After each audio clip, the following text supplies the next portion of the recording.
अपने आप को या आपके स्टाफ जो हैं उनको हमेशा गाइड करते रहिए कि न्यू कलेक्शन के साथ साथ में जो ओल्ड कलेक्शन है, जो पहले का कलेक्शन आया हो, उसको मिला के देखें और ट्राई करें कि उसको ही बेचें। ऐसे में आपका ओल्ड स्टॉक ज़्यादा बचेगा नहीं तो डेड स्टॉक ज़्यादा होगा नहीं। आइटम जो है फर्स्ट टाइम रिलीज होती है, फर्स्ट टाइम न्यू बनती है, वो कोई भी मतलब ट्रेडर्स होते हैं, बड़े बड़े होलसेलर जो होते हैं, उसको बल्क में ख़रीदते हैं और उसको जो न्यू कलेक्शन, न्यू डिज़ाइन बना के मार्केट में एक बार जब लाते हैं तो उसका रेट हाई होता है।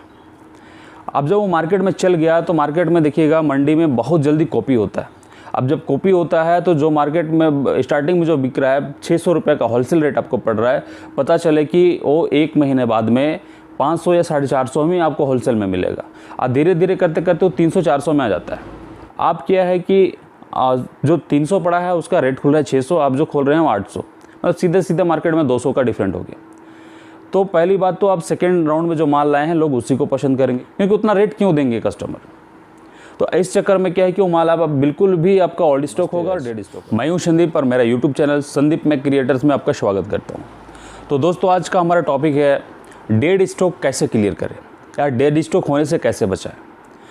तो गाइस यदि आप भी रेडीमेड गारमेंट का बिजनेस कर रहे हैं, व्यापार कर रहे हैं, तो आप भी बहुत परेशान होंगे कि डेड स्टॉक हमेशा हो जाता है और दुकान में माल भरा भरा रह रहा है, कस्टमर आ रहा है, पसंद नहीं कर रहा है। तो कुछ कारणें हैं दोस्तों जिसको आप अपने माइंड में रख करके थोड़ा सा ध्यान दे करके आप डेड स्टॉक से थोड़ा बच सकते हैं।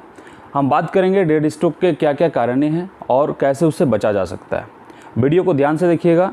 आप भी यदि इस तरह का चीज़ों से परेशान हैं, क्योंकि डेड स्टॉक से समझिए आपका एक मोटा अमाउंट फंसा होता है जिसका रोटेशन बंद हो जाता है और कस्टमर भी आते हैं आपके दुकान में, आपको लगता है कि माल है मेरे पास में पूरा, परंतु आपके माल फंसे रहने की वजह से, डेड स्टॉक होने की वजह से कस्टमर पसंद नहीं करते हैं, कस्टमर रिटर्न जाते हैं, कस्टमर रिटर्न चले जाते हैं, उससे तो आपका लॉस होता ही होता है। दूसरी बात है कि आपका जो वैल्यू है वो अगर ज़्यादा डेड स्टॉक हो रहा है तो समझिए कि रेट से भी कम में बेचना पड़ेगा।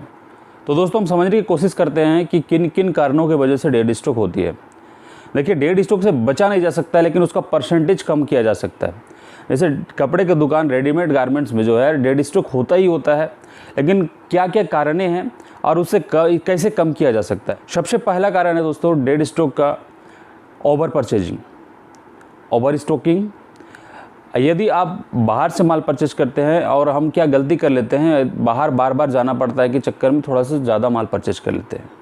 ज़्यादा माल परचेज करने की वजह से क्या होता है, माल हमारे पास आता है और कुछ समय तक चलता है, दुकान में माल बढ़िया चलता है, उसके बाद में वो आइटम रुक जाता है और जब माल रुकने लगता है फिर वो ओल्ड स्टॉक में चेंज हो जाता है, बाद में धीरे धीरे वो डेड स्टॉक में बदल जाता है। तो आपको माल खरीदते वक्त ध्यान देना होगा, माल आप बिल्कुल जेन्युइन खरीदिए, मतलब उस फेस्टिवल के हिसाब से थोड़ा कम खरीदिए और माल बार बार परचेज करने की कोशिश कीजिएगा। एक ही बार में बल्क माल परचेज मत कीजिए। दूसरा कारण है दोस्तों क्या है, जैसे थोड़ा सा सीजन चेंज होता है, फेस्टिवल चेंज होता है, क्या एक नए कलेक्शन आता है, नए कलेक्शन आता है, फिर हम या हमारे स्टाफ जो होते हैं वो सबसे पहले हाथ जो उनका है न्यू कलेक्शन पे ही जाता है। जो नया माल आया फट से निकाल के उसको ही दिखाया। अब कस्टमर को भी जो नया दिखता है वही पसंद आता है, हर कस्टमर भी न्यू ही ले जाएंगे। अब ऐसे में हो गया कि आपका जो पहले का माल आया हुआ है वो आपका रुका हुआ है, अब धीरे धीरे वो ओल्ड स्टॉक में चेंज हो रहा है। अभी फिर न्यू फेस्टिवल आने वाला है, अब न्यू फेस्टिवल में फिर आपको कुछ नया कलेक्शन लाना होगा। अब आपके स्टाफ फिर से वही नए माल को दे रहे हैं। इसका मतलब हो गया कि जो आप सेकेंड टाइम में माल लाए वो हो गया थोड़ा सा आपका ओल्ड स्टॉक, और जो पहले लेके आए थे, जो ओवर स्टॉकिंग करके रखें आप, वो माल सीधे सीधे आप धीरे धीरे वो डेड स्टॉक में बदल रहा है।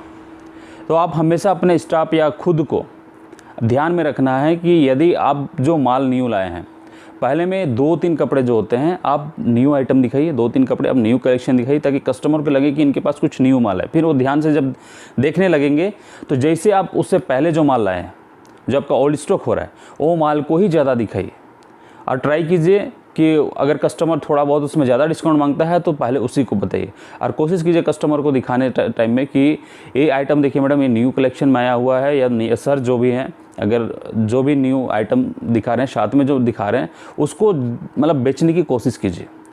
और दुकान में जो आते हैं लगभग 60-80% कस्टमर को न्यू फैब्रिक्स और कलेक्शन के बारे में नॉलेज नहीं होता है। तो आप अगर ध्यान दीजिएगा तो यहाँ पे ओल्ड स्टॉक और डेड स्टॉक होने से बचा सकते हैं। डेड स्टॉक होने का तीसरी कारण जो है दोस्तों वो है जैसे कि कोई आइटम जो है फर्स्ट टाइम रिलीज होती है, फर्स्ट टाइम न्यू बनती है, एक इम्पोर्टेंट फैब्रिक में बना है, तो वो कोई भी मतलब ट्रेडर्स होते हैं, बड़े बड़े होलसेलर जो होते हैं, उसको बल्क में ख़रीदते हैं और उसको जो न्यू कलेक्शन, न्यू डिज़ाइन बना के मार्केट में एक बार जब लाते हैं तो उसका रेट हाई होता है। अब जब वो मार्केट में चल गया तो मार्केट में देखिएगा मंडी में बहुत जल्दी कॉपी होता है। अब जब कॉपी होता है तो जो मार्केट में स्टार्टिंग में जो बिक रहा है 600 रुपये का होलसेल रेट आपको पड़ रहा है, पता चले कि वो 1 महीने बाद में 500 या 450 में आपको होलसेल में मिलेगा और धीरे धीरे करते करते वो 300-400 में आ जाता है। तो समझिए कि आपका ख़रीदारी स्टार्टिंग में हो गया 600 का, और जो 2-3 महीना बाद माल आ रहा है वो सीधे आपको पड़ रहा है 300 का। तो 300 और 600 मतलब आपका परचेजिंग में ही डबल का डिफरेंस हो गया। आप जो है फर्स्ट में जो लाए हैं उसका रेट खुल रहा है आपके पास 800-900 का। यदि आप वो माल को फिर से आप लाएँ, चाहे नहीं भी लाए, या तो बाकी दुकानदार तो लाएंगे ही लाएंगे उसको, आप क्या है कि जो 300 पड़ा है उसका रेट खुल रहा है 600, आप जो खोल रहे हैं वो 800, मतलब सीधे सीधे मार्केट में 200 का डिफरेंट हो गया। तो पहली बात तो आप सेकेंड राउंड में जो माल लाए हैं लोग उसी को पसंद करेंगे, क्योंकि उतना रेट क्यों देंगे कस्टमर। तो इस चक्कर में क्या है कि वो माल आप बिल्कुल भी आपका ओल्ड स्टॉक होगा और डेड स्टॉक होगा। तो दोस्तों आप भी इस तरह का सिचुएशन में फंसे हुए हैं, क्योंकि ऐसे सिचुएशन को आप भी कुछ कर नहीं सकते हैं, कुछ बदल नहीं सकते हैं। तो इसका मेन सोल्यूशन जो है, आप अपने दुकान का एक पार्ट्स को, एक एरिया को हमेशा आप सेल पे रखा कीजिए, और सेल एरिया में हमेशा जैसे कोई ओल्ड स्टॉक हो रहा है, ओल्ड स्टॉक को ट्राई कीजिए, आपको कस्टमर पहले ज़्यादा दिखा है उसको, और उसको बेचने के लिए फर्स्ट में आप डिस्काउंट देके बेचिए, एक्स्ट्रा डिस्काउंट थोड़ा सा दीजिए, या तो कुछ ऑफ़र दीजिए कि 2 में 1 फ्री करके कुछ ऑफ़र देके आप चला सकते हैं, या तो फिर एक दुकान का एक कॉर्नर में, एक किनारा में एक सेल्स का पार्ट्स रखिए, और जिसमें हमेशा सेल्स लगे रहे। आपका कस्टमर को पता होना चाहिए कि उनके दुकान में कोई भी ओल्ड स्टॉक होता है तो उनको सेल लगाते हैं। अब जेन्युइन तरीक़ा से, आपको कुछ बताना नहीं है, बस थोड़ा सा ओल्ड स्टॉक है, देखिए इसका रेट ये। सबसे बड़ी बात जो है आपका मोह, कि भाई मैं 600 में खरीदा हूँ, अब कैसे इसको 400 में बेचूँ, मैं मार्केट में इसको 800 बेच रहे थे, अब इसको हमको 400 में कैसे बेचना है। तो सबसे पहले तो आपको ये मोह को त्याग करना होगा। ये मोह रखिएगा, तो फिर आपका स्टॉक जो है वो रुके रह जाएगा।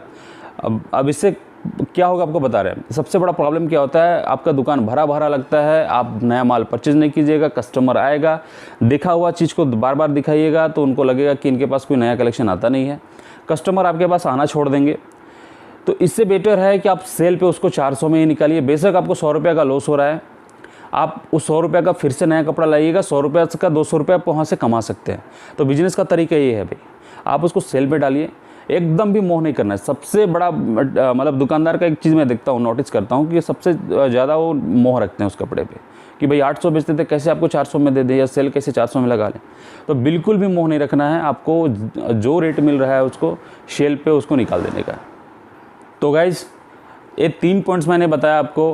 पहली बात, परचेज आप बहुत ज़्यादा मत कीजिए, ओवर स्टॉकिंग मत कीजिए। ओवर स्टॉकिंग से आपका जो है ओल्ड स्टॉक होता है, उसके बाद डेड स्टॉक बन जाता है। नंबर 2 जो है, आप अपने आप को या आपके स्टाफ जो हैं उनको हमेशा गाइड करते रहिए कि न्यू कलेक्शन के साथ साथ में जो ओल्ड कलेक्शन है, जो पहले का कलेक्शन है, उसको मिला के देखें और ट्राई करें कि उसको ही बेचें। आपको इस चीज़ को विशेष ध्यान रखना पड़ेगा। ऐसे में आपका ओल्ड स्टॉक ज़्यादा बचेगा नहीं, तो डेड स्टॉक ज़्यादा होगा नहीं। और तीसरा पॉइंट, हमेशा दुकान पे सेल रखिए। एक कॉर्नर पे कहीं पे भी एक जगह बना दीजिए, सेल करके बोर्ड लगा दीजिए, वहाँ पे कस्टमर जाएंगे और वहाँ पे जिनको जो ज़रूरत होगा वहाँ से लेंगे। यदि आप ये 3 पॉइंट्स को ध्यान में रख करके काम करते हैं तो आपका दुकान का जो भी आइटम है वो डंप नहीं होगा और डेड स्टॉक नहीं बदलेगा, और आपका जो रोटेशन है, आपका जो पूंजी है, रोटेशन होते रहेगा, आपको लॉस कहीं से नहीं होने वाला है। तो आज के लिए इतने ही दोस्तों, मिलते हैं नेक्स्ट वीडियो में। यदि वीडियो आपको अच्छा लगा है तो वीडियो को लाइक कीजिए, चैनल को सब्सक्राइब कीजिए, हाँ, और बेल आइकन को प्रेस ज़रूर कीजिए ताकि हम जो भी वीडियो बनाएं सबसे पहले आप तक पहुँचे। धन्यवाद।